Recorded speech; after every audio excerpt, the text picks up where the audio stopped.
반갑습니다. 고려대학교 수학과의 오승상 교수입니다. 현재 수학과와 데이터과학과에서 딥러닝과 강화학습을 강의하고 있습니다. 그리고 딥러닝과 수학, DLMath라는 팀을 운영하고 있습니다. 그러면 저와 함께 딥러닝에 대해서 공부하겠습니다. 계속해서 컨볼루셔널 뉴럴 네트워크에 대해서 배우고 있습니다. 지난 시간에는 이미지 데이터를 다루는 가장 유명한 챌린지였죠. 이미지 챌린지에 대해서 제가 배웠고, 역대 우승팀 등 가운데 구글에서 만들었던 구글넷과 인셉션 버전 4에 대해서 배웠습니다. 오늘은 레스넷과 SE넷에 대해서 배워보려고 합니다.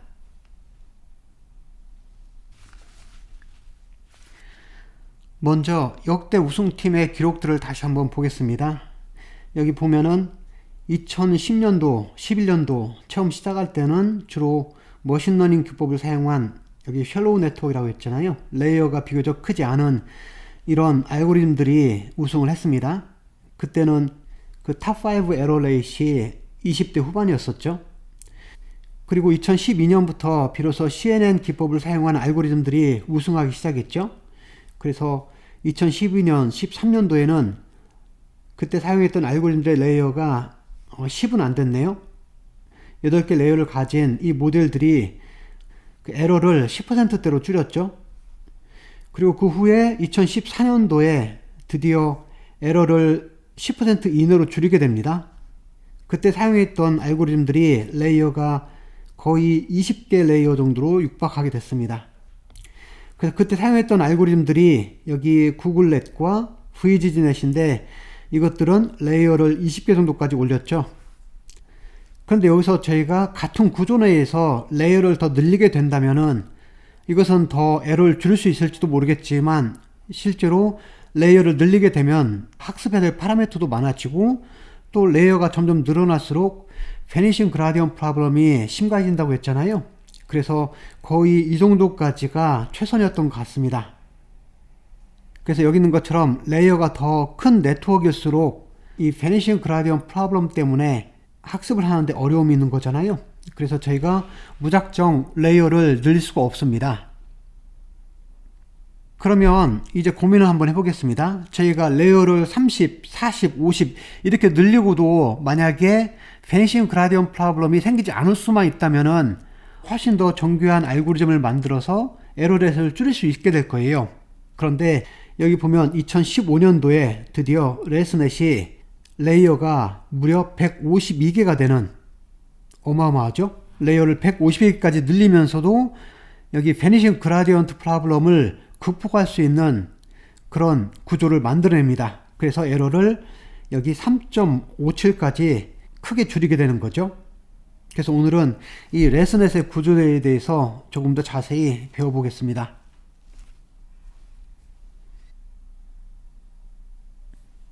여기 레스넷, 이것은 레지두얼 네트워크의 약자인데요.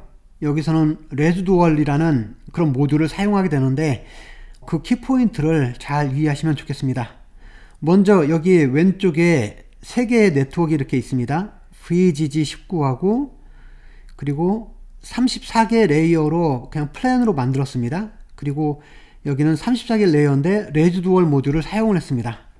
이 3개를 잘 비교하면서 저희가 어떻게 해서 레이어를 늘려도 Vanishing Gradient 프로블럼을 피해갈 수 있는지 그 부분을 같이 고민해 보겠습니다. 먼저 이 왼쪽에 있는 3가지 모델을 좀 확대해서 보겠습니다.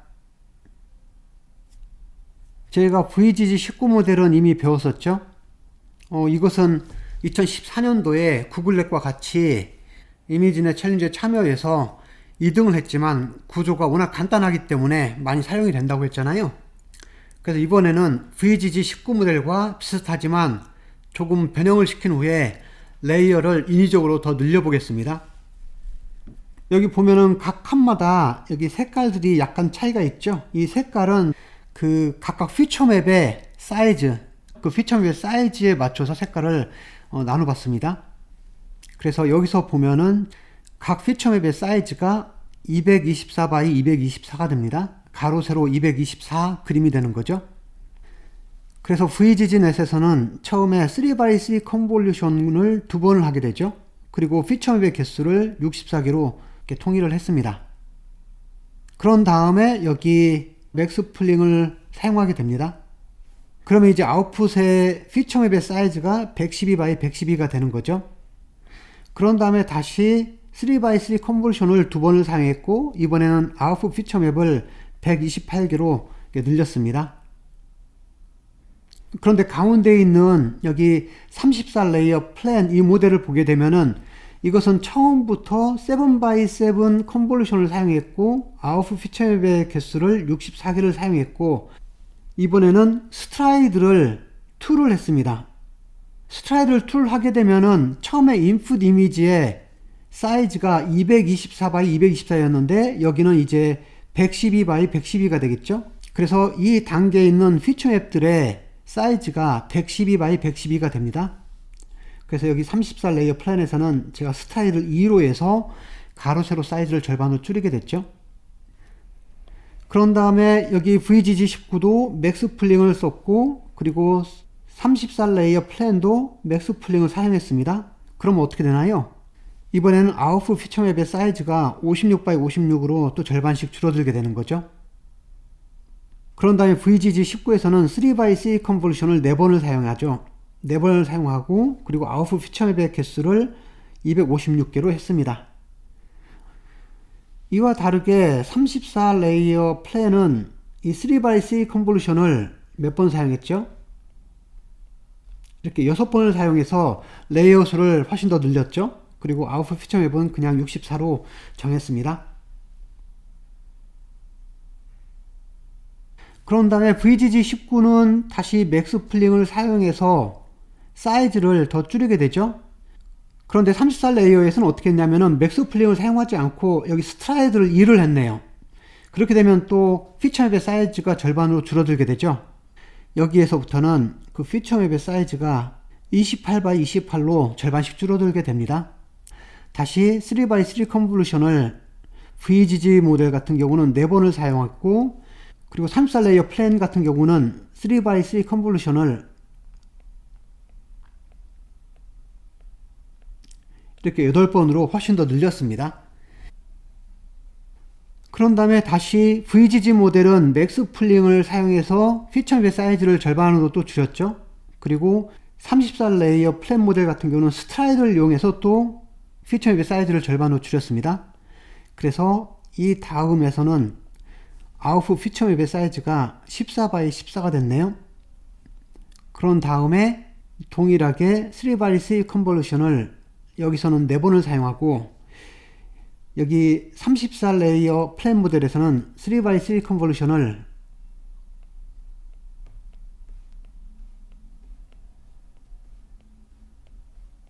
총 12번을 사용해서 레이어를 많이 늘렸죠. 그리고 아웃풋 피처맵 개수를 512, 여기는 256 이렇게 늘렸습니다.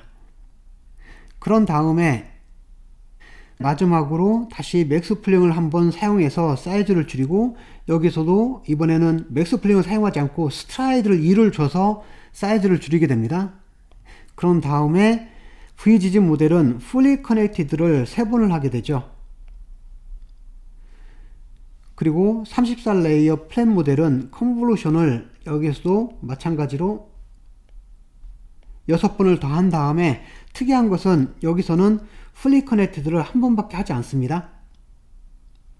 그리고 또 하나 주목할 것은 여기서는 마지막에 플래튼을 시키는 과정이 필요하겠죠. 왜 그러냐면 각 피처맵의 사이즈가 7x7이잖아요. 그러니까 이것을 제가 플래튼을 시켜서 하나의 벡터로 만든 다음에 그 다음에 fully connected를 사용하는 거잖아요. 그런데 34 레이어 플랜 모델에서는 저희가 플래튼을 시키지 않고 지난번에 제가 설명했던 에버리지 플링, 이 방법을 사용합니다.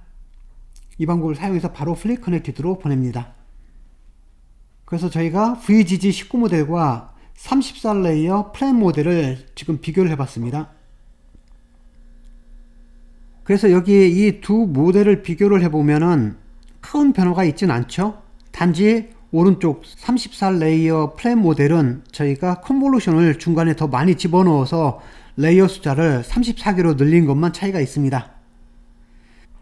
그래서 여기 34레이어 플랫 모델은 VGG19보다는 더 많은 레이어를 가지고 있고 더 많은 파라미터를 가지고 있기 때문에 더 정교한 작업을 할 수 있을지 모르겠지만, 중요한 것은 베니싱 그라디언트 프로블럼을 해결시켜주지 않으면은 학습이 잘 되지 않잖아요. 그래서 이것을 개선하기 위해서 옆에 34레이어 레지두얼 모델이 있습니다. 그래서 두 개를 비교해 보면 어떤 차이가 있나요? 차이를 보면은 바로 알 수 있는 것이 이 부분이 더 추가됐죠. 여기 선들이 더 추가됐는데 이것을 사용해서 학습을 가능하게끔 만들어 주는데, 그래서 오늘은 이 부분을 표현한 같은 그림인데 이 부분에 대해서 자세히 배워보겠습니다. 이 모델을 저희가 여기 있는 것처럼 레지두얼 모듈이라고 합니다. 그래서 여기 34레이어 레지두얼에서는 이 레지두얼 모듈들을 반복적으로 사용을 했죠. 여기 레지두얼 모듈은 두 가지 합으로 되어 있는데, 하나는 레지두얼을 나타내는 fx와 아이덴티티 쇼컷을 나타내는 x로 되어 있는데, 여기 보면은 지금 여기 두 개의 레이어가 이렇게 있는데 두 개의 레이어 앞에 x라는 인풋이 들어왔다고 하겠습니다. 그럼 이 x라는 인풋을 저희가 여기서 컨볼루션, 그리고 또 컨볼루션을 두 개를 거쳐서 그 다음 이렇게 아웃풋으로 가는 거잖아요. 그렇게 보내는 것을 저희가 fx라고 하겠습니다. 그러니까 여기 fx는 여기에서 사용되는 두 개의 컨볼루션을 진행한 거라고 생각하면 되겠습니다. 그런데 그렇게 fx만 가지고 끝나는 것이 아니라 이제는 여기 x 값을 이 컨볼루션 레이어를 지나지 않고 다른 방법으로 우회를 해서 이런 식으로 바로 보냅니다. 그런 다음에 여기 fx 값에다가 이것을 더해 줍니다. 그래서 이것은 실제로 이 두 레이어를 지나지 않고 가로질러 갔기 때문에 쇼컷이라고 부르는데, 쇼컷인데 실제로는 이 x를 그대로 보내는 거잖아요. 아이덴티티 맥으로 보내기 때문에 아이덴티티 쇼컷이라고 부릅니다. 그래서 레지두얼 모델은 여기 인풋이 주어지면은 첫 번째는 기존의 컨볼루션을 두 번 사용한 이 방식 있죠? 그렇게 해서 fx를 구한 다음에 이번에는 이 x를 그대로 아이덴티티로 가서 여기서 더해 줍니다. 단순히 이걸 더해 주는 거잖아요. 이렇게 함으로써 실제로는 그 아웃풋이 fx가 아니라 fx에다 x를 더한 이 값이 되게끔 만들어 주는 것을 저희가 레지두얼 모델에서 하는 작업이 됩니다. 그래서 이것은 기존의 구조를 많이 바꾸지 않았죠. 여기 기존의 이 구조에다가 제가 이것을 만들 때 단순히 여기 아이덴티티 쇼컷만 더 추가가 됐잖아요. 그러니까 디자인 자체는 복잡하지가 않습니다. 그리고 또 하나는 지금 이 모델을 비교해 보면 실제로 VGG19 모델에 비해서 맥스 플링을 거의 사용하지 않습니다. 이것이 또 하나 중요한 특징이 됩니다. 그리고 마지막에 VGG 모델은 여기 풀리 커넥티드를 3개를 사용하죠. 그런데 풀리 커넥티드에서는 실제로 많은 양의 파라미터를 저희가 학습을 해야 됩니다. 예를 들면은 이 경우는 나드의 수가 4096이고 여기도 나드의 수가 4096이면은 이 단계에 있는 풀리 커넥티드 레이어에서만 실제로 사용하게 되는 파라미터의 수가 거의 1600만 개가 됩니다. 대략 4000 곱하기 4000이니까 1600만 개의 파라미터를 제가 학습해야 되죠. 그래서 저희가 마지막에 풀리 커넥티드를 늘릴수록 그만큼 학습이 어려워집니다. 그런데 여기 오른쪽 레지두얼 모듈에서는 풀리 커넥티드를 한 번만 사용하기 때문에 제가 마지막에 학습해야 될 파라미터 수를 많이 줄이게 되는 거잖아요. 그래서 마지막에 여기 풀리 커넥티드 중에 특히 히든 레이어 풀리 커넥티드를 사용하지 않습니다. 이런 특징들을 가지고 있습니다. 그러면 제가 이 레지두얼 모듈을 사용했을 때 어떻게 해서 베니싱 그라디언트 프로블럼이 해결이 되는지 그것은 조금 후에 배우는 것으로 하고, 이번에는 이것을 사용한 모델들이 여러 가지가 있는데 특히 이 논문에서 제시된 모델이 5가지가 있습니다. 여기는 레이어가 18개짜리, 34개짜리, 50개, 101개, 152 레이어, 이렇게 5개 모델을 제시를 했는데 이것들의 실제 구조를 좀 더 자세히 보겠습니다. 지금 방금 설명했던 34레이어를 볼까요? 여기 34레이어 모델은 이거 그대로인데 3x3 컨볼루션 2개가 하나의 이 레지두얼 모듈이 되는 거죠. 그래서 여기 3x3 컨볼루션 2개가 있는데 이것을 제가 레지두얼 모듈로 이렇게 바꿔줬죠. 그런데 지금 이것이 몇 개가 있나요? 이것이 총 3개가 있다고 했으니까 여기 지금 하나, 둘, 셋 이렇게 있네요. 그 다음은 어떻게 되는 거죠? 이번에도 3x3 컨버션을 2개를 사용한 레지두얼이 총 몇 개가 있나요? 이렇게 4개가 있다고 했잖아요. 그러니까 이 그림에서도 3x3 컨버션을 사용했던 이 레지두얼 모델 이렇게 있죠. 이 레지두얼 모듈을 저희가 이번에도 하나, 둘, 셋, 4개를 사용했네요. 이런 식으로 이번에도 3x3 컨버션 2개로 된 이 레지두얼 모듈을 총 6개를 사용했죠. 이렇게 6개가 사용이 됐습니다. 그리고 마지막으로도 3x3 컨볼루션 2개로 사용된 이 레지두얼 모듈을 이제 3개를 사용했습니다. 그런데 여기 레이어가 18개짜리는 어떻게 됐냐면은 동일한 구조인데 단지 차이점은 각각의 레지두얼 모듈들의 개수가 더 줄어들었죠. 2개, 2개, 2개, 2개 이런 식으로 줄어들었습니다. 그래서 이 경우도 실제로는 여기에 레이어가 하나가 있고 여기 레이어가 2개, 2개, 2개, 2개 그리고 마지막에 플리커넥트 레이어가 하나가 있잖아요. 그래서 총 여기 16개와 여기 하나 더 추가해서 총 18개 레이어로 구성되어 있습니다. 그런데 이번에는 레이어가 50개로 늘어나면 어떻게 되는 거죠? 레이어가 50개로 늘어나게 되면은 이번에는 각 레지두얼 모듈 안에 지금까지는 저희가 컨볼루션 레이어를 2개를 사용했잖아요. 레지두얼 모듈 안에 컨볼루션 레이어를 2개를 사용했는데 이 50개 레이어 이상부터는 이 레지두얼 모듈 안에 컨볼루션 레이어를 3개를 사용합니다. 그래서 하나의 레지두얼 모듈 안에 원원 컨볼루션, 3x3 컨볼루션, 다시 원원 컨볼루션을 사용하고 이것들을 3번을 반복하죠. 그리고 두 번째에서는 동일하게 원원 3x3 원원 컨볼루션을 3개를 사용하고 이 레지두얼 모듈을 4번 그리고 그 다음에는 6번 그 다음 3번 이런 식으로 사용하게 됩니다. 그래서 여기 34레이어하고 50레이어는 구조는 완전히 동일하죠. 이 레지두얼 모듈을 반복해서 쓰는 이 구조는 완전히 동일한데 차이점은 그 안에 있는 그 각각의 레지두얼 모듈에서 여기는 2개의 컨볼루션을 사용했다면 여기는 3개의 컨볼루션을 사용했다는 것만 차이가 있죠. 그런데 이번에는 101개와 152개를 보겠습니다. 여기서는 실제로 이 50개 레이어와 구조가 완전히 일치합니다. 이 안에 있는 각각의 레지두얼 모듈의 구조가 완전히 일치하죠. 그런데 차이점은 여기 이 부분만 다릅니다. 이 부분의 중간에 레지두얼 모듈만 훨씬 더 많은 숫자로 반복해서 사용했죠. 이것만 다르고 전체적으로는 동일한 구조를 가지고 있습니다. 그런데 여기서 저희가 한 가지 고민할 부분이 있는데 이 부분을 한번 보겠습니다. 여기 보면 좀 특이한 것이 있죠. 저희가 원원 컨볼루션을 할 때에는 아웃풋 피처 개수를 저희가 64개로 했고 그 다음에 다시 3x3 컨버션 할 때에도 동일하게 64개로 했었는데 마지막에 원원 컨버션을 해서 아웃풋 피처맵의 개수를 갑자기 256개로 늘렸습니다. 4배로 늘렸잖아요. 그런데 이것을 저희가 지금 3번을 반복하는 거가 되는 거죠. 그러니까 어떤 식으로 되는 거냐면은 지금 제가 오른쪽에 여기 256D라고 쓴 것은 1레이어에 있는 피처맵의 개수가 256개라는 표현입니다. 그러니까 현재 이 부분을 본다고 하면은 지금 이 부분을 제가 그린 거네요. 이것이 3번이 반복이 된다고 했잖아요.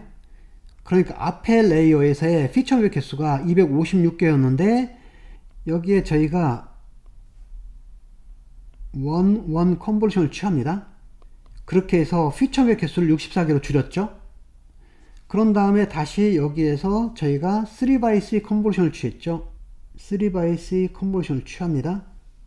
그렇게 해서 피처맵 개수를 64개로 유지를 한 다음에 마지막에 다시 저희가 원 컨볼루션을 취하죠. 그리고 이때는 저희가 피처맵 개수를 256개로 다시 늘렸습니다. 이 작업을 계속 지금 다시 반복을 3번을 하는 거잖아요. 왜 저희가 굳이 256개에서 다시 64개로 줄였다가 256으로 다시 늘렸을까요? 이것은 저희가 지난 시간에 배웠던 바틀렛 구조를 적용한 거죠.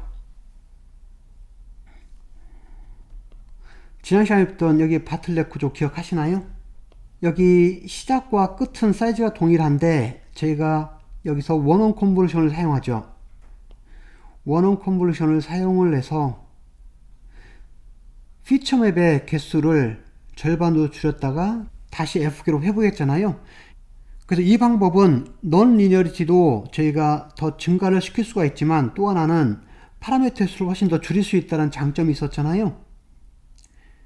그러니까 이 경우에는 지금 여기 단계에서 어떻게 된 거죠? 피처맵 개수를 2분의 1이 아닌 4분의 1로 줄였습니다. 훨씬 더 줄였죠? 그리고 다시 여기서 원상복귀를 시킨 거잖아요. 그리고 피처맵 개수가 4분의 1로 줄어든 상태에서 저희가 3x3 컨버전을 했습니다.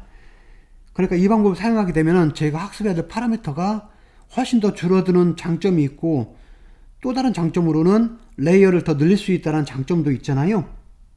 그래서 여기 50 레이어 이상에서는 각 레지듀얼 모듈 안에 바틀렛 구조들을 전부 적용을 이렇게 했습니다. 이 부분을 잘 이해하시기 바랍니다. 한 가지 더 주의할 것이 있는데요. 여기 34 레이어의 레지듀얼 모델을 한번 보겠습니다. 여기 보면은 아이덴티티 숏컷을 취했잖아요. 그런데 여기 중간에 보면 이게 점선으로 되어 있는 것들이 있습니다. 중간에 점선으로 표시되어 있는 부분 보이죠? 이것은 기존의 이것과 약간 모양이 다릅니다. 왜 그런지 한번 살펴볼까요? 지금 여기서 보면은 원래 방식이라면 여기가 x 값이 있다고 할 때 지금 이쪽으로 보낸 것은 fx가 되는 거죠. 그리고 이쪽으로 보낸 것은 그냥 x가 돼서 저희는 fx와 이 x의 값을 더하게 됩니다. 이것은 지난 시간에 배웠던 컨캐테네이션 있죠. 필터 컨캐테네이션과는 다른 개념입니다. 그래서 컨캐테네이션은 두 개의 텐서들을 위에 폭에서 더 늘려놓은 거라고 생각하면은 지금 이것은 두 텐서를 엘리멘트 와이즈로 더해주는 거예요. 각각 엘리멘트끼리 더해주는 거기 때문에 중요한 부분은 이것과 이것의 텐서 사이즈가 정확히 일치를 해야 됩니다. 그래야만이 저희가 각 엔트리끼리 그 값을 더할 수가 있게 되는 거잖아요. 그런데 지금 보겠습니다. 지금 이 x의 사이즈는 어떻게 되죠? 56 by 56 이것이 하나의 피처맵의 사이즈죠. 그리고 이것의 피처맵의 개수가 지금 64개잖아요. 그래서 64개가 이렇게 있습니다. 그런데 fx는 계산하면 어떻게 되나요? 지금 fx 같은 경우는 여기 스트라이드를 2로 했기 때문에 지금 사이즈가 여기 28 by 28로 줄어들었잖아요. 그리고 아웃풋 피처맵의 개수가 128개였기 때문에 이것의 사이즈는 어떻게 되는 거죠? 28 by 28 by 128이 됩니다. 그러니까 지금 이 사이즈를 갖는 x하고 같이 더할 수가 없는 거죠. 그래서 사이즈를 이제 맞춰줘야 되잖아요. 그래서 이런 경우에만 저희가 이 x를 약간 변형을 시킵니다. 기존에 여기는 그냥 아이덴티티로 그대로 오면 됩니다. 왜 그러냐면은 이 경우에는 fx하고 x의 사이즈가 동일합니다. 그래서 여기에서는 이 x를 사이즈를 변형을 시킬 때 아이덴티티로 하지 않고 실제로는 이 사이즈를 줄이기 위해서 스트라이드 2를 사용하게 되고 그리고 이 피처맵의 개수를 맞추기 위해서 여기서 갈 때 두 가지 방법을 사용합니다. 하나는 절반은 64개의 피처맵으로 더해주고 나머지 절반은 다 0을 더해서 그냥 제로 패딩 효과를 넣는 방법도 있고 또 다른 방법으로는 여기에 저희가 원 컨볼루션을 사용해서 아웃풋 피처맵의 개수를 2배로 늘려줍니다. 그렇게 해서 128개를 맞춰서 더해주는 방식으로 진행이 됩니다. 그래서 이 경우에는 저희가 이것의 텐서의 사이즈를 바꿔야 된다는 문제가 있기 때문에 기존의 아이덴티티 숏컷을 사용하지 않습니다. 이 부분 제가 조심해서 이해하시면 좋을 것 같습니다. 그래서 이 레슨넷은 이미지 데이터를 다루는 아주 좋은 모델이기 때문에 정확히 이해할 필요가 있는데요. 관심 있는 분들은 이 논문을 직접 읽어보시면 좋겠습니다. 제가 딥러닝 강의를 하면서 두 가지를 초점을 맞추고 싶은데요. 하나는 이것을 듣는 분들이 이 강의를 통해서 딥러닝에 대한 전반적인 지식과 또 좀 디테일한 부분까지 잘 이해하기를 바라는 마음이 있고, 또 다른 한편으로는 제가 종종 논문들을 소개를 하는데 이 논문들을 여러분들이 직접 한번 읽어봄으로 인해서 이제는 여러분들이 새로운 분야를 공부할 때 혼자서라도 논문을 읽을 수 있는 그런 실력이 쌓이면 좋겠습니다. 그러려면은 이런 논문들을 꾸준히 읽고 정확히 이해하는 습관을 들이는 게 필요한데, 처음부터 논문을 읽기가 어렵잖아요. 그래서 지금처럼 이렇게 설명을 자세히 들은 후에 논문을 읽어보시면은 비교적 따라가기가 쉽습니다. 그래서 논문들을 직접 한번 읽어보는 것은 제가 강하게 추천을 합니다. 그러면 이 레슨넷의 핵심이죠. 저희가 이 레지듀얼 모드를 쓰게 되면은 어떻게 해서 베니싱 그라디언 문제를 해결하는지 그 부분을 살펴보겠습니다. 저희가 아이덴티티 매핑, 아이덴티티 쇼컷 X를 사용했잖아요. 이것이 얼마나 중요한지 한번 보겠습니다. 기존의 플랜 모델에서는, 그러니까 레지듀얼을 쓰지 않은 그런 모델에서는 이렇게 여러 개의 컨볼루션 레이어만 사용하는 F가 있었죠. 그런데 저희가 여기 아이덴티티 쇼컷을 더해줬잖아요. 그래서 여기 보면 XK-1번째에서 하나는 아이덴티티 쇼컷으로, 또 다른 것은 여기 컨볼루션 레이어 여러 개를 통해서 지나간 이 값 있죠. 이거 두 개를 더해서 그 다음 레이어에 아웃풋 값이 나왔습니다. 그런데 이 점화식을 이용해서 더 나열하면 어떻게 되나요? 지금 이 값이 이렇게 바뀌죠. 그리고 이 값을 더 또 확장을 시키면 더 풀어지겠죠. 그렇게 하면 결국은 특정한 라지 K라는 레이어는 스몰 K라는 훨씬 더 앞에 있는 레이어에 있는 값에 대해서 이만큼 대중값으로 얻어지게 됩니다. 여기 스몰 K번째 레이어에 있는 이 값이 라지 K번째에 있는 레이어 값으로 갈 때 단순히 이 컨볼루션 레이어만 지난 이 값들만 가는 것이 아니라 자기 자신도 아이덴티티로 더 추가되는 거잖아요.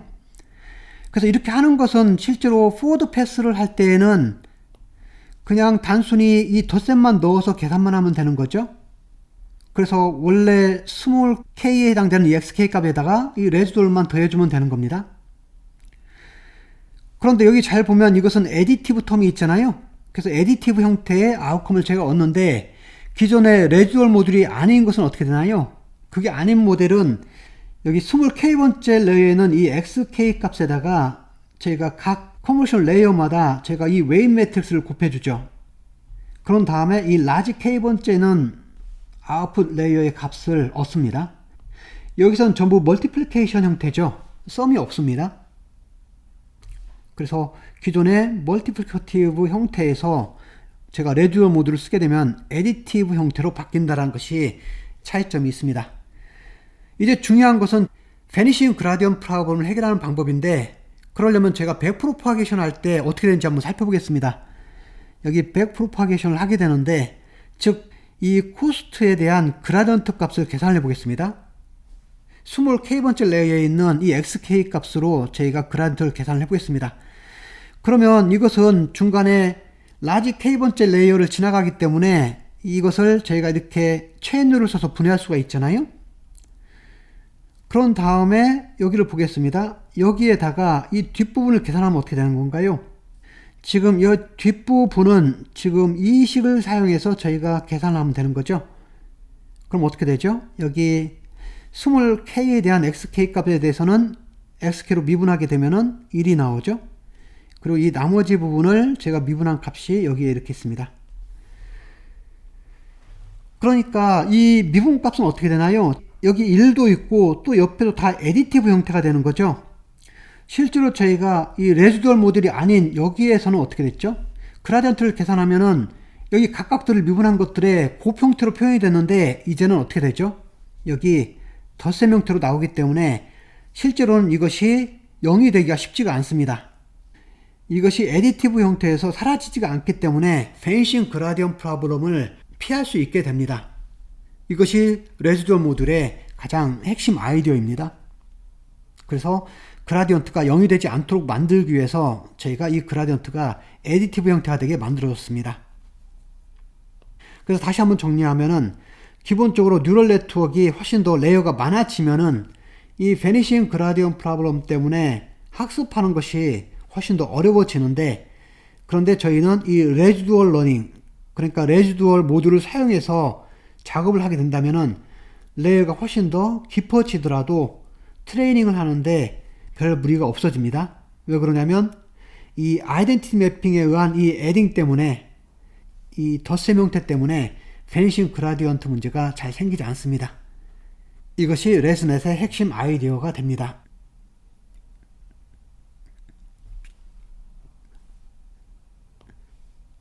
마지막으로 레스넷에서 레이어가 18과 34인 경우하고 레이어가 50, 101, 152인 경우하고 그 안에 있는 레지두얼 모듈의 구조가 달랐죠. 그래서 18하고 34인 경우에는 여기 있는 것처럼 3x3 컨볼루션만 2번을 사용했고, 50 이상부터는 원원 컨볼루션, 3x3 컨볼루션, 원원 컨볼루션을 3개를 사용했는데 여기에는 바틀렛 구조를 사용을 했습니다.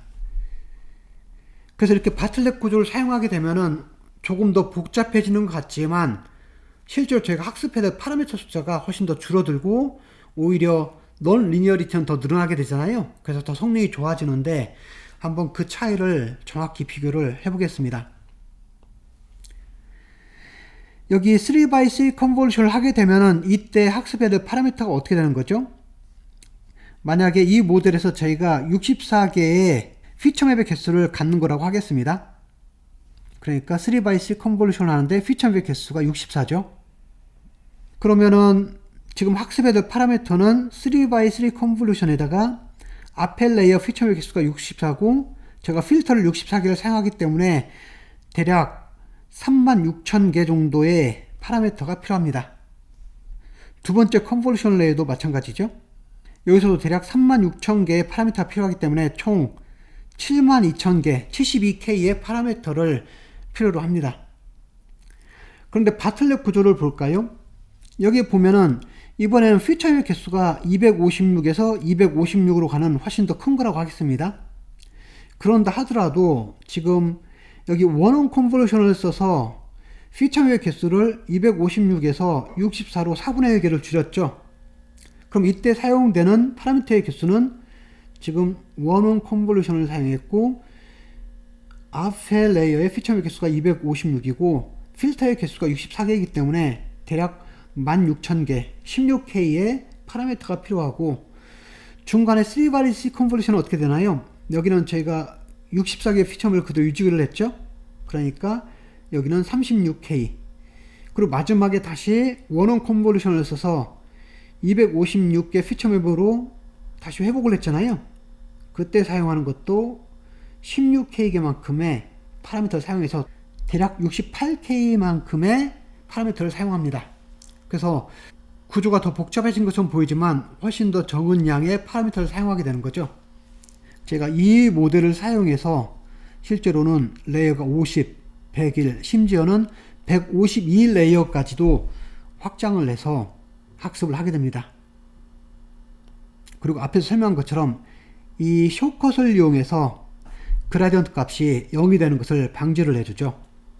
그래서 이 레스넷은 기존의 플레인 모델을 많이 변형시키는 것이 아니죠. 기존의 모델에 저희가 레지두얼 모듈만 첨부를 시키는 거예요. 그 말은 이 아이덴티티 숏컷만 연결만 하는 거잖아요. 그러니까 기존의 모형을 많이 바꾸지 않아도 저희가 자연스럽게 레지두얼 모듈을 사용할 수 있다는 큰 장점이 있고, 또 이것을 사용해서 제가 레이어를 많이 늘려도 베니싱 그라디언트 프로블럼을 피해갈 수 있다는 장점이 있기 때문에 아주 유용합니다. 그래서 레스넷 모델은 여러분들이 잘 이해하시기를 바랍니다.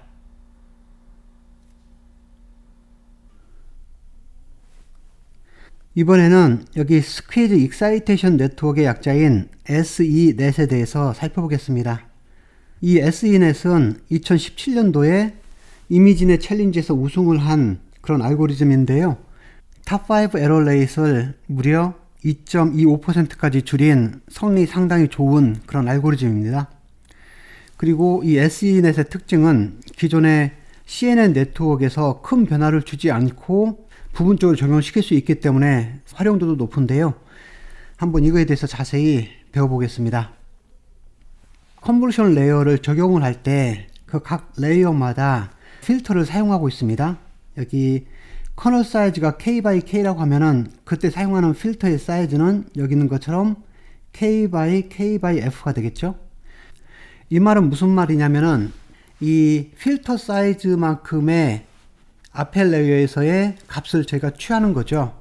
그것을 제가 리셉티브 필드라고 하는데, 실제로는 이 커널 사이즈가 K by K가 전체 피처맵의 사이즈에 비해서 극히 일부잖아요. 그러니까 제가 로컬이란 말을 쓸 수가 있네요. 그래서 앞에 레이어에 K by K by F만큼의 그 로컬 리셉티브 필드에 이 필터를 제가 접목을 시켜서 컨볼루션을 취한 다음에 그렇게 해서 나온 값 하나가 다음 레이어에 하나의 픽셀 값이 되는 거죠. 그러니까 실제로는 이 앞에 레이어의 각 피처 맵 안에서 K by K 사이즈의 커널을 적용시킨 그런 정보들 있죠. 그것을 제가 여기 스파셜 인포메이션이라고 합니다. 그리고 그것을 제가 매 채널마다 적용을 시키는 거죠. 여기 F개만큼. 그것을 채널 와이즈 인포메이션이라고 하는데, 이 스파셜 인포메이션과 채널 와이즈 인포메이션들을 저희가 합쳐서 이것이 그 다음 레이어의 픽셀의 값이 되는 거죠. 그렇게 해서 저희가 어떤 정보를 갖는 피처를 아웃풋으로 꺼내는 것을 컨볼루션이라고 하는데요. 이 부분을 조금 더 자세히 살펴보겠습니다. 여기 컨볼루션을 하기 위해서 하나의 레이어가 있다고 하겠습니다. 그리고 그 다음 레이어가 이렇게 있고, 그리고 하나 더 레이어를 그려보겠습니다. 그리고 각 레이어 사이에는 제가 컨볼루션을 취한다고 하겠습니다. 이렇게 컨볼루션을 취하게 되겠죠. 그러면 이 첫 번째에서 두 번째 레이어로 가는 이 컨볼루션 작업을 한번 살펴보면은 제가 여기에서 필터라는 것을 사용하게 되죠. 그래서 빨간색으로 제가 필터를 하나 그렸는데요. 이 필터는 지금 가로 세로가 K by K고 이 전체 길이는 앞에 레이어의 채널의 개수인 F개만큼이 있는 거죠. 그럼 이 필터를 제가 앞에 레이어에 동일한 사이즈만큼 적용을 시키죠. 그 부분을 제가 파란색으로 그려봤습니다. 그래서 여기 있는 파란색의 픽셀을 저희가 로컬 리셉티브 필드라고 합니다. 여기다 적용을 시켜서 결국은 컨볼루션을 취한 값이 여기 다음 레이어에 하나의 픽셀 값이 되는 거잖아요. 이게 컨볼루션을 제가 취하는 방법인데, 그래서 실제로는 이 로컬 리셉티브 필드 안에 있는 이 스파셜 인포메이션, 이것과 이것들의 연합인 이 채널 와이즈 인포메이션들이 전체가 합쳐져서 그것이 여기에 어떤 피처를 나타내는 픽셀 값을 아웃풋으로 꺼내게 되는 거죠. 그것이 컨볼루션의 과정을 제가 설명한 것인데요. 그런데 여기 스퀴즈 익사이테이션 네트워크에서는 지금 어떤 부분을 더 추가하고 싶은 거냐면은, 저희가 여기 있는 이 픽셀 값들, 다음 레이어의 어떤 피처들을 저희가 아웃풋을 꺼낼 때 참고하는 부분이, 지금 각 필터가 적용시키는 부분이 이 로컬 리셋 필드만 적용을 한 거잖아요. 그러니까 이 필터를 가지고 이 전체적으로 적용을 다 해서 이 전체 픽셀 값들을 저희가 구하게 되긴 하지만 매 필터를 적용할 때마다 저희는 이 정해진 사이즈 안에, 그러니까 커널 사이즈가 만약에 3x3이면은 이 3x3 사이즈 안에서만 판단을 하게 되는 거죠. 피처맵 전체에 대한 것을 고려를 해서 판단하기가 쉽지가 않습니다. 저희는 때로는 이 로컬한 부분뿐만 아니라 전체적인 각 피처의 전체적인 값들을 참고로 정보를 얻을 때 더 좋은 결과를 얻을 수가 있잖아요. 그래서 로컬한 부분이 아니라 여기 SENet에서는 로컬이 아니라 이번에는 글로벌한 스파셜 인포메이션을 참고를 하겠다, 이렇게 하고 싶은 겁니다.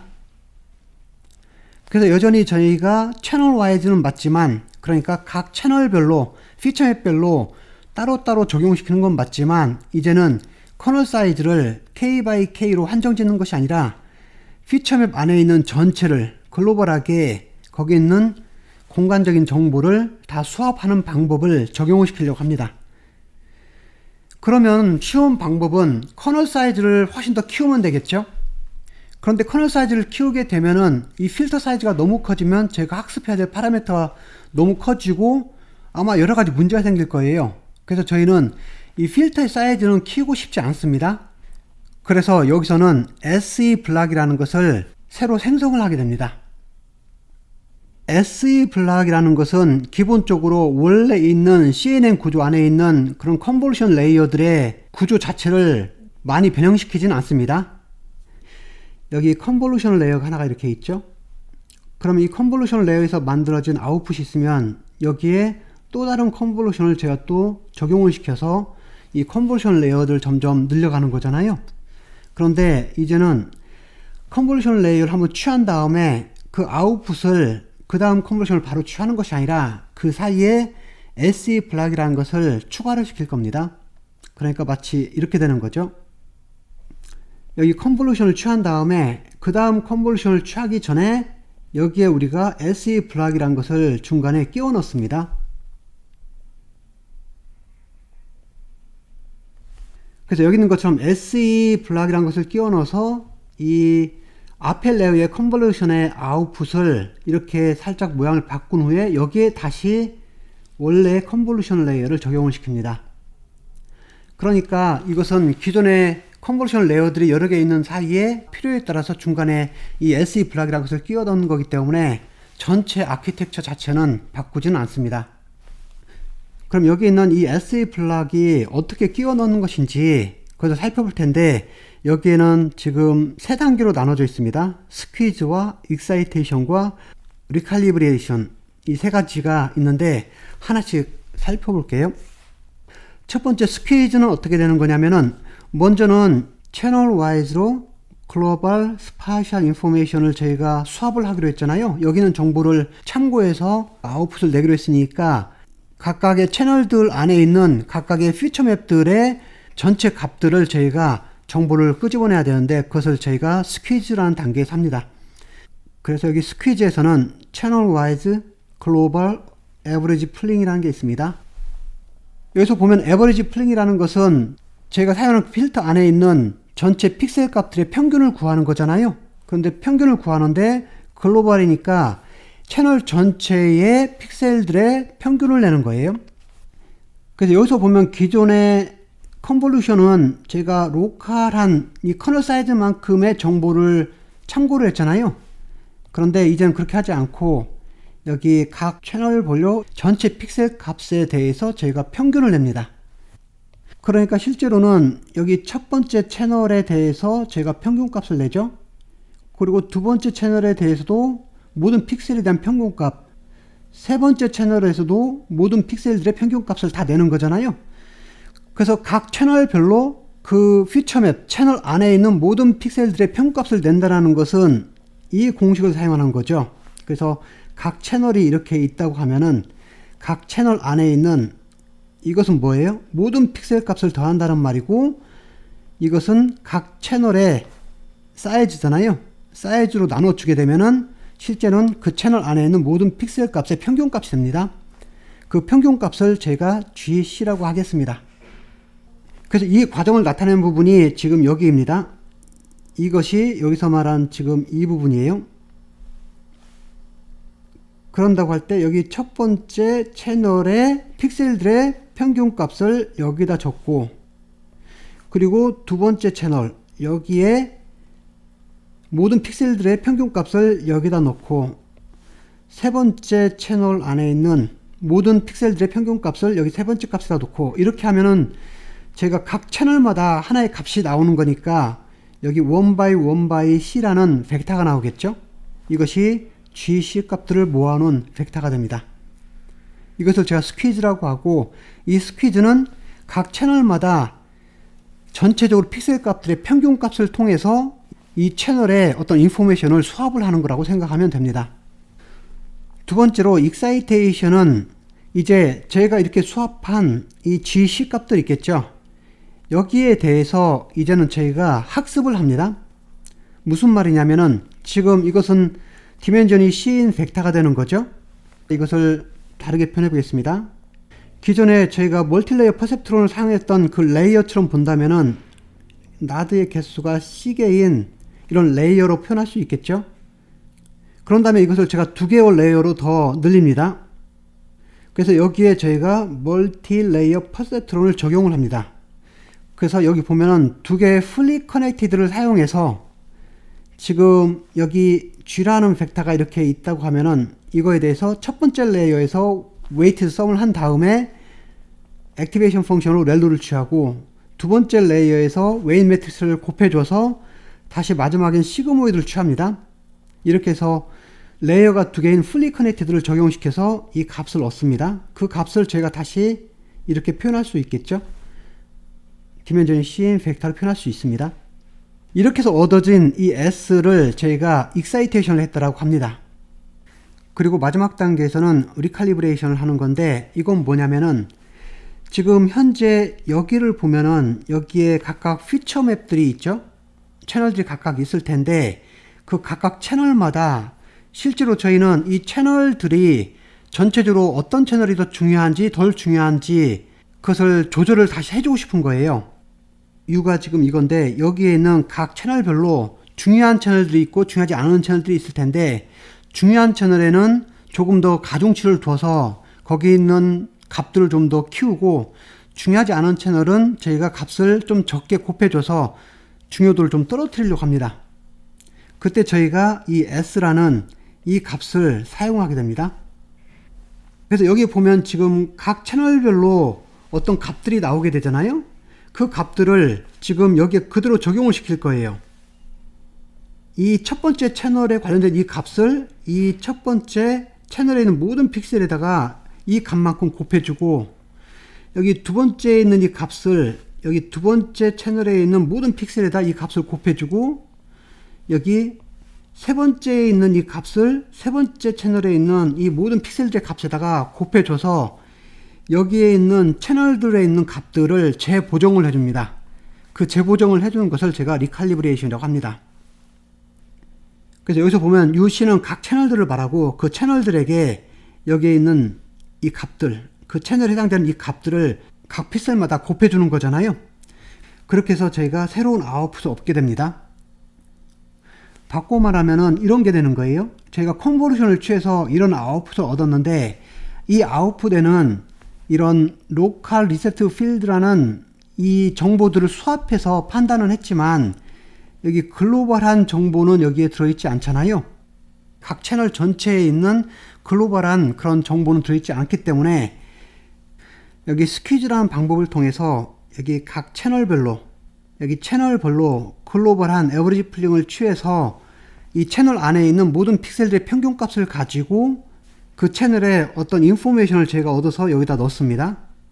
그리고 두 번째 채널의 특징을 여기다 집어넣죠. 그래서 각 채널별로 저희가 어떤 수치를 얻은 다음에 어떤 채널들이 더 중요하고 중요하지 않은지 가중치를 줘서 그 결과를 새로 적용시키고 싶은데 어떤 채널이 중요한지 중요하지 않은지에 대한 정보를 저희가 직접 판단을 할 수 없는 거잖아요. 단순히 여기 있는 값이 크다라고 해서 거기 있는 정보가 중요하다 이렇게 말할 수 있는 건 아니죠. 그러니까 이것을 기준으로 해서 학습을 합니다. 그 학습하는 과정이 fully connected layer 2개를 써서 이렇게 학습해서 얻은 결과 이렇게 있는 거죠. 그것을 저희가 여기 excitation에서 적용을 합니다. 그래서 주목할 것 중에 하나는 excitation에서 fully connected layer를 2번을 쓰는데 이 중에서 마지막 레이어에 액티베이션 펑션을 시그모이드로 취했습니다.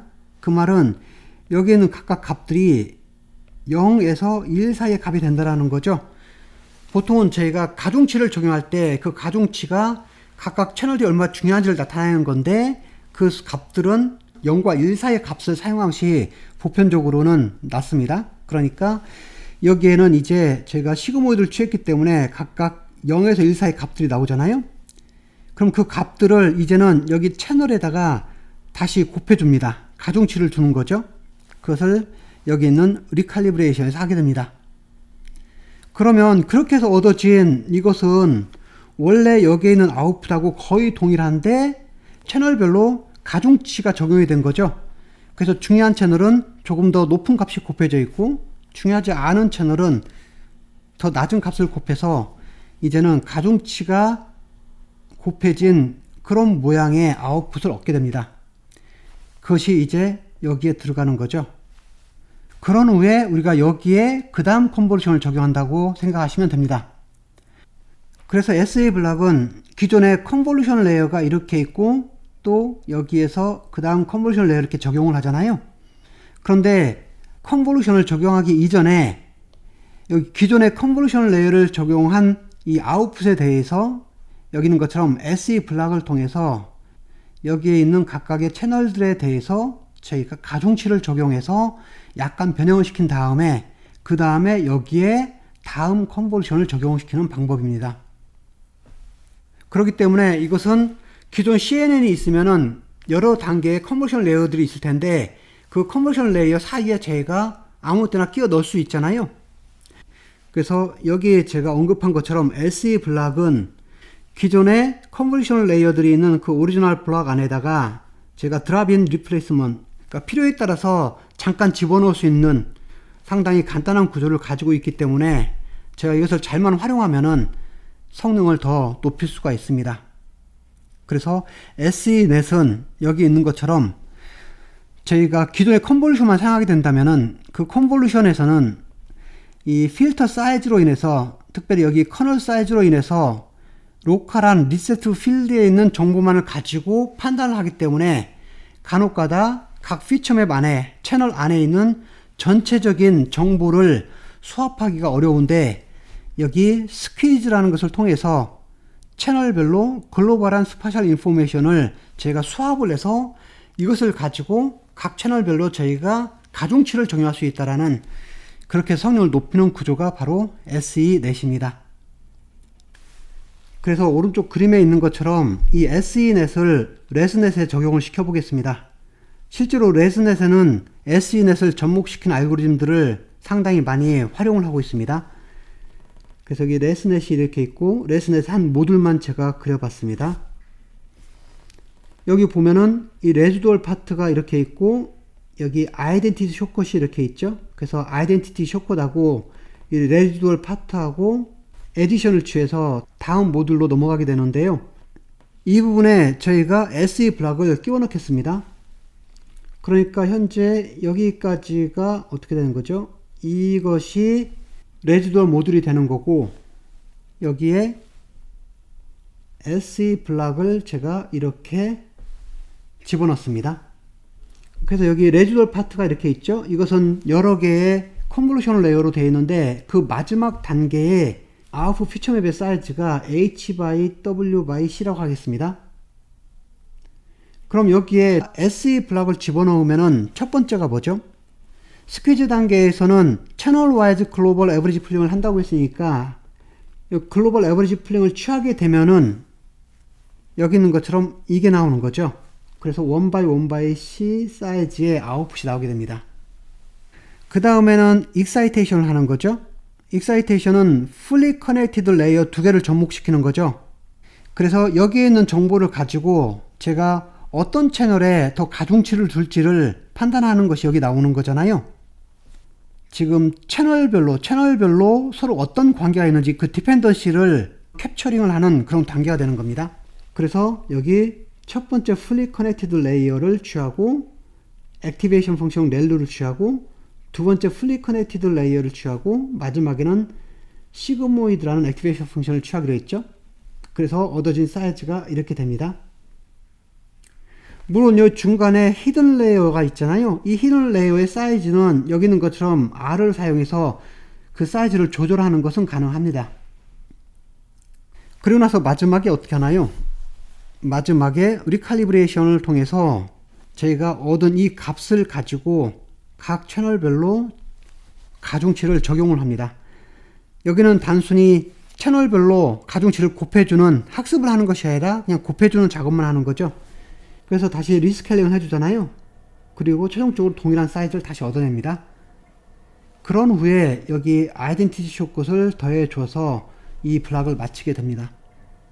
그러면 이 SE 블락에서 실제로 제가 학습을 해야 될 파라미터는 어디서만 사용되나요? 여기 스퀴즈 단계에서는 단순 계산을 하는 거죠. 평균값을 계산하는 거지 학습을 하지 않습니다. 여기 리칼리브레이션에서도 저희가 가중치를 곱해주는 것이지 여기는 학습하는 파라미터를 필요하지 않죠.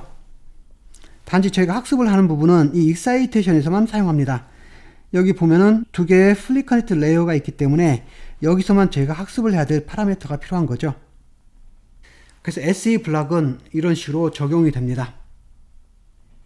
그래서 여러분들이 CNN 알고리즘 하나 만들었을 때 만약에 이 성능을 높이기 위해서 조금 더 정교한 작업이 필요하면은 그 컨볼루션 레이어 사이에 이런 SE 블락을 끼워 넣는 것도 때로는 효율적일 수가 있습니다. 그래서 오늘은 레지두얼 네트워크, 레스넷과 스퀴즈 익사이테이션 네트워크, SEnet 두 개에 대해서 자세히 살펴봤습니다. 수고하셨습니다.